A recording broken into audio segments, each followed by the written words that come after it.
హల్లెలూయా. ఎందుకంటే మనల్ని ప్రియులుగా ఇచ్చాడు కాబట్టి క్రీస్తు మనకు చనిపోయాడు.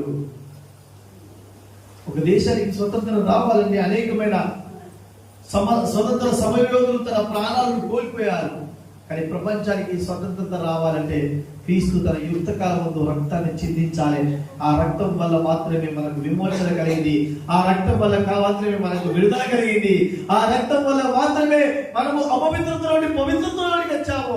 అన్యాయంలోనికి నీతిమంతులుగా మార్చబడ్డాము. అపవిత్రమైన కార్యంలో నుండి పవిత్రులుగా మనం మార్చాడు.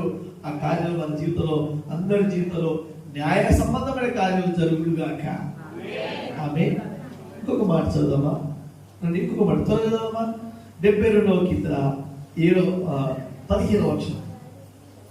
అతడు చిరంజీవి అగును, షేబా బంగారము అతనికి ఇయ్యబడును, అతని